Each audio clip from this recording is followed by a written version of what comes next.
अस्सलाम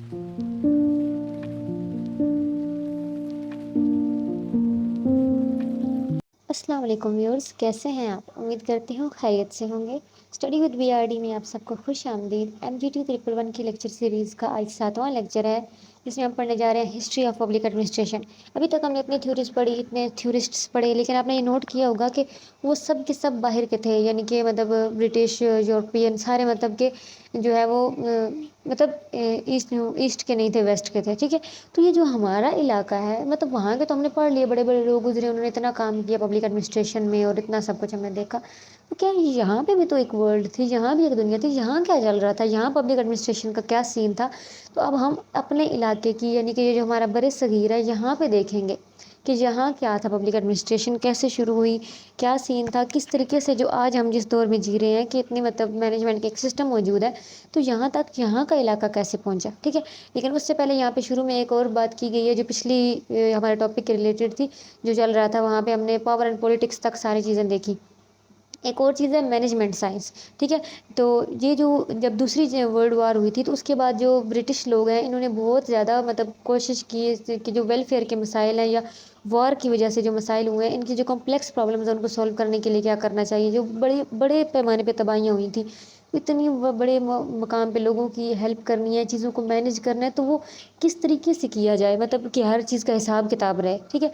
तो उन्होंने मतलब एक टीम बनाई जिसमें मैथमेटिशियंस भी थे, फिजिस्ट्स भी थे और दूसरे साइंटिस्ट भी थे। उन्होंने बोला कि पता करो क्या किया जाए, ठीक है। तो उनके जो ब्रिटिश हैं, उन्होंने क्या किया कि टेक्नोलॉजिकल अचीवमेंट, मतलब टेक्नोलॉजिकल ब्रेक थ्रू एक रास्ता निकाला कि टेक्नोलॉजी का यूज़ किया जाए। और उस वक्त उन्होंने मतलब उस वक्त वार पे जो है वो अप्लाई किया, यानी अप्लाई जो उन्होंने तरीका किया था वो ऑपरेशन रिसर्च का था, ठीक है। यानी वही रिसर्च करके और जो तरीका निकाला उन्होंने, और उसके बाद आने वाले सालों में ऑपरेशन रिसर्च, जिसमें मैथमेटिक्स और स्टेटिक्स के मॉडल यूज़ होते हैं, ठीक है। इस प्रोसीजर को बाद में क्या है, मैनेजमेंट साइंस कहा जाने लगा। यानी इसमें जो है वो मैथमेटिक्स, स्टेटिस्ट, इकोनॉमिक मॉडल्स जो हैं, ये मतलब प्रॉब्लम, ऑर्गेनाइजेशन की प्रॉब्लम को सॉल्व करने के लिए यूज़ होते हैं, ठीक है। और ये मतलब मुख्तलिफ वेरिएबल्स को एक दूसरे के साथ मतलब कंपेरिजन करने के लिए यूज़ होते हैं। जैसे अब एज है तो लर्निंग का, यानी कि अगर वहाँ पे पढ़ाई का मसला बना था, तो उन्होंने क्या किया, कैटेगराइज कर लिया कि कितने एज की बच्चों से शुरू होनी और इस एज के कितने लोग हैं यहाँ पे। एज और लर्निंग का कंपैरिजन कर लेना, इस तरह इनकम और एक्सपेंडिचर का कि हमारी आमदन कितनी और खर्च कितना है, इस हिसाब से मॉडल्स बना लेना, ठीक है। तो यानी कि मैथ के मॉडल्स, इकोनॉमिक्स के मॉडल, स्टैटिस्टिक्स मॉडल, ये सारे किस चीज़ के लिए यूज़ होते थे, जो है वो ये हम उस वक्त उन्होंने यूज़ किए अपने वॉर की वजह से जो प्रॉब्लम्स थे। और बाद में इसी जो ये स्टडी है ऑपरेशन रिसर्च, किसको क्या कहा जाने लगा, मैनेजमेंट साइंस, जो कि आज तक यूज़ हो रही है। तो ये तो चीज़ थी, वहाँ तक हमारा ये टॉपिक ख़त्म हो गया। अब हम चलते हैं सब कॉन्टिनेंट की तरफ, हमारे बरसगीर की तरफ।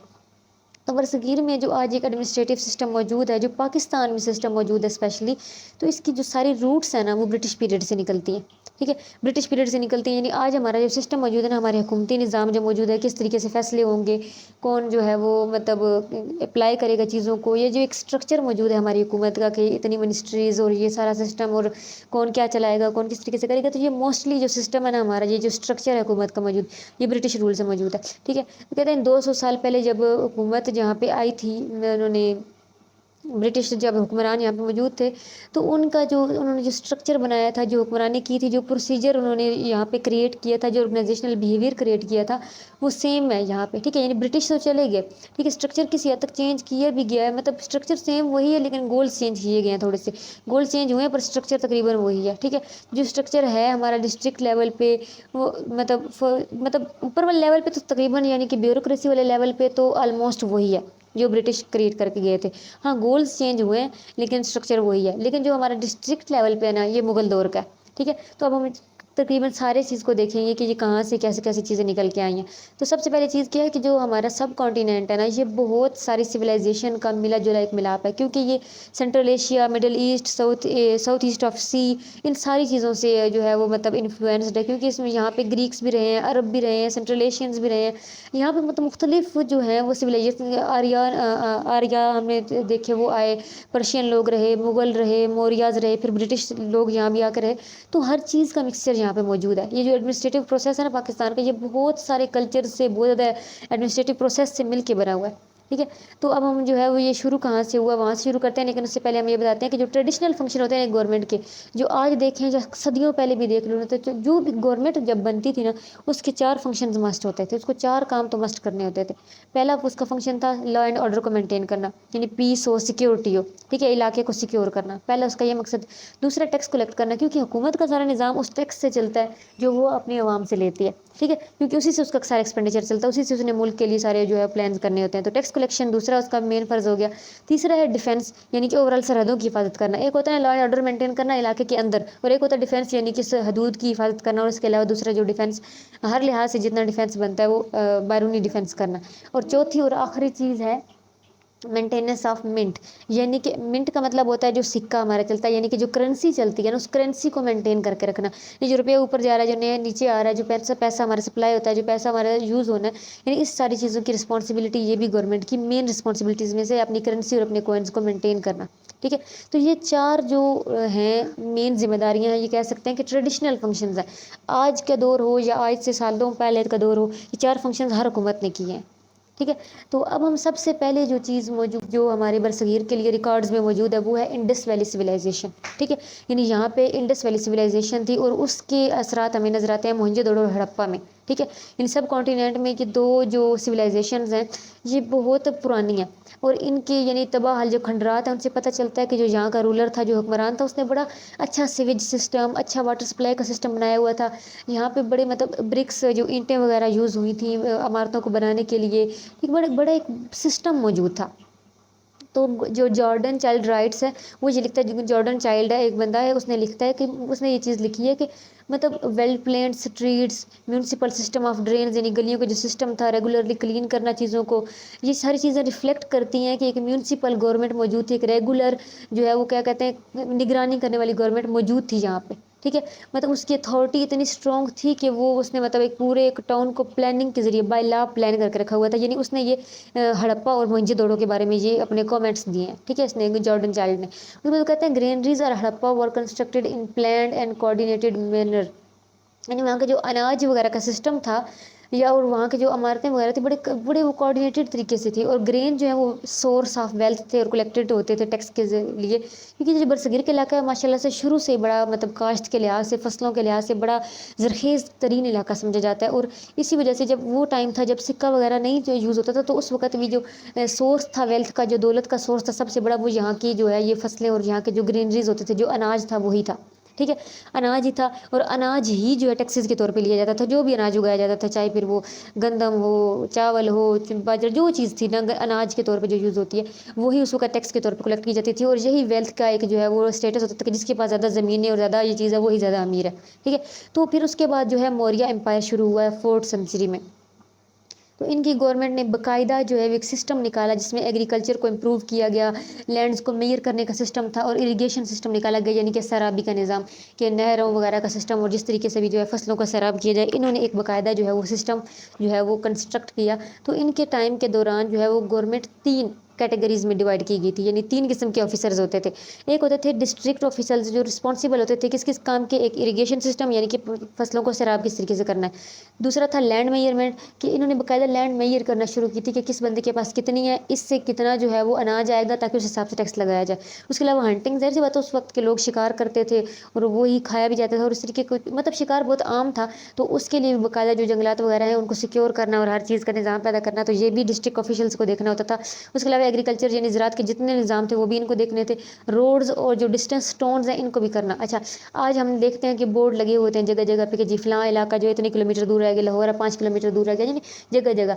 तो ये काम यानी आप ये देखो कि 4th सेंचुरी की बात हो रही है, उस वक्त भी लोगों ने जो है वो डिस्टेंस स्टोन जो है वो लगाए हुए थे। यानी मैं ये तो नहीं कह सकती कि आज के बोर्ड्स की तरह थे, लेकिन वो ऐसे स्टोन थे जिनसे पता चलता था कि हाँ हमारा इतना सफ़र तय हो गया, इतना रहता है, ठीक है। तो ये उन्होंने एक बनाए थे। ये जैसे मतलब पक्की सड़कें तो नहीं थे, लोग ऊँटों से घोड़ों से सफ़र करते थे, लेकिन कम से कम उन्हें पता तो होना चाहिए ना कि हमारा कितना सफ़र हो गया, कितना रह गया। तो उस वक्त ये डिस्टेंस स्टोन्स लगाए गए थे। तो ये सिस्टम भी किसके अंडर था, डिस्ट्रिक्ट ऑफिशियल्स के अंडर। तो ये 5-6 सिस्टम के इरिगेशन का, लैंड मेजरमेंट का, हंटिंग का, रोड्स वगैरह का, डिस्टेंस, ये सारा सिस्टम क्या था, کس نے مطلب یہ مینیج کرنا ہوتا تھا؟ ڈسٹرکٹ آفیشلز نے۔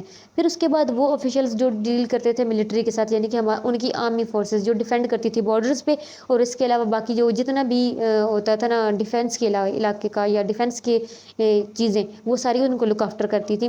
اور یہ کون سے آفیشلز تھے؟ جو ملٹری سے تعلق رکھنے والے تھے۔ دو قسم کے آفیسرز ہو گئے۔ اور تیسرے آفیسرز تھے کیپٹل مینجمنٹ کے۔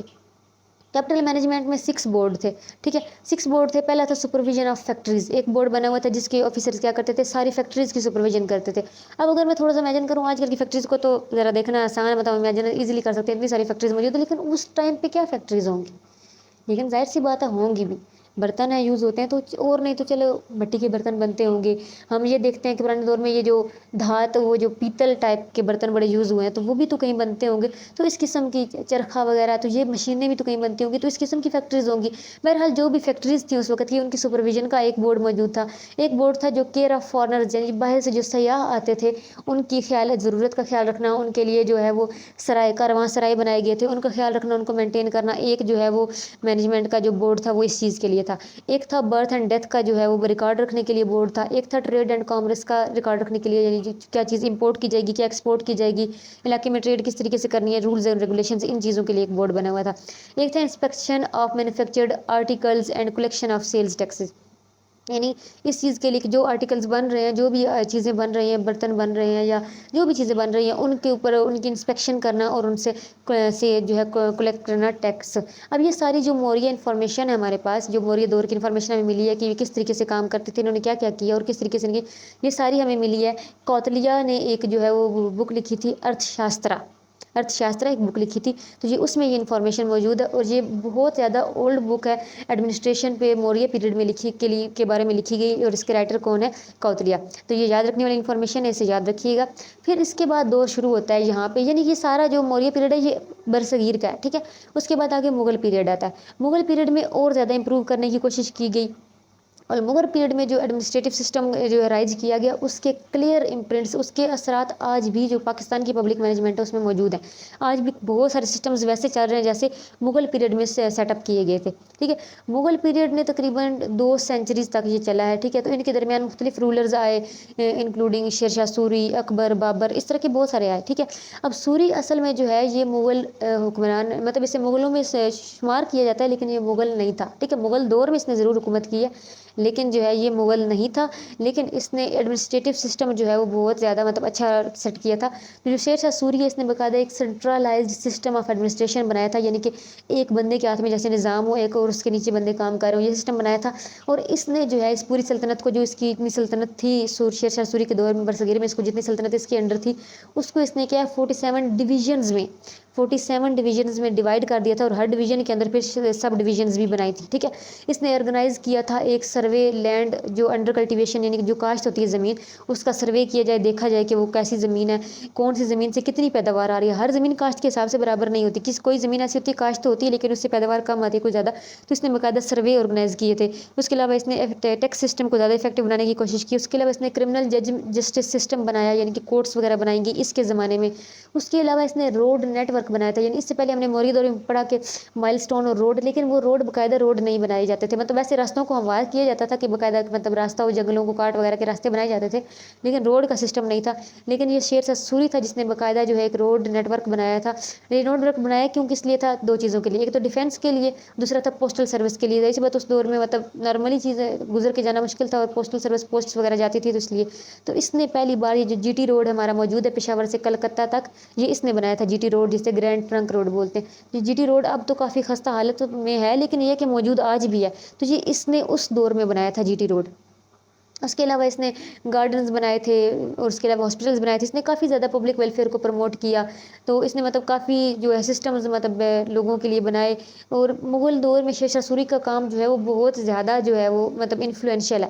اس کے بعد شیر شاہ سوری کے بعد اکبر کا پیریڈ آتا ہے، اور اکبر کا پیریڈ پورے مغل دور میں سے سب سے لمبا پیریڈ تھا، اور اس نے بہت زیادہ ڈیولپمنٹ کی تھی۔ اکبر نے برصغیر پر تقریباً 50 سال تک حکومت کی ہے، ٹھیک ہے. اس نے ایڈمنسٹریٹو سسٹم کو اور زیادہ جو ہے مطلب مینلی اس نے وہی سسٹم رکھا جو شیر شاہ سوری نے بنایا تھا، لیکن اس کو تھوڑا سا زیادہ امپروو کیا کہ اس نے صرف ڈویژنز بنائی تھی اور اس نے جو اپنی امپائر کو پروونسز، ڈویژنز، ڈسٹرکٹس اور ولیج تک تقسیم کیا. یعنی اس نے صرف ڈویژنز نہیں بنائی بلکہ پروونسز بھی بنائے، ڈسٹرکٹ جو ہے وہ ولیجز بھی اور ڈسٹرکٹس ڈویژنز بھی بنی.